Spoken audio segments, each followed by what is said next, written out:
Hi friends, అందరికీ నమస్కారం. Welcome to employees updates. ఈ ఛానల్ ద్వారా టీచర్లకు, ఉద్యోగులకు, పెన్షన్లకు సంబంధించిన లేటెస్ట్ అప్డేట్స్ అయితే ఎప్పటికప్పుడు చెప్పడం జరుగుతుంది. ఈ వీడియో గనుక మీకు నచ్చినట్లయితే లైక్ చేయండి, షేర్ చేయండి. అలాగే మన ఛానల్‌ను సబ్స్క్రైబ్ చేసుకోండి. సిపిఎస్ ఉద్యోగుల పాక్షిక విత్డ్రా నిబంధనలకు సవరణ. క్యాంట్రీ జనవరి 1 నుండి పెన్షన్లకు సంబంధించిన నిబంధనలు మార్చిన ప్రభుత్వం. జనవరి 1 నుండి పెన్షన్‌లకు సంబంధించిన రూల్స్ అయితే మార్చడం జరిగింది. దానికి సంబంధించిన రూల్స్ ఏమిటో ఇప్పుడు తెలుసుకుందాం.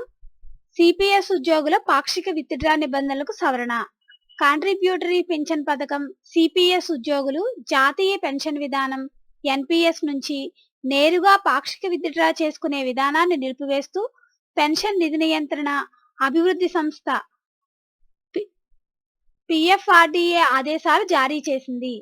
జనవరి 1వ తేదీ నుంచి ఇది అమల్లోకి వస్తుంది. సిపిఎస్ ఉద్యోగులు తమ వాటాల్లో నుంచి పాక్షికంగా 25% వరకు విత్డ్రా చేసుకోవచ్చు. కరోనా సమయంలో వ్యక్తిగత డిక్లరేషన్ ద్వారా ఆన్లైన్లోనే దరఖాస్తు చేసుకుని విత్డ్రా చేసుకునే అవకాశం కల్పించారు. కరోనా తగ్గినందున ఇప్పుడు నోడల్ అధికారి ద్వారా మాత్రమే దరఖాస్తు చేసుకోవాలనే నిబంధన పెట్టింది.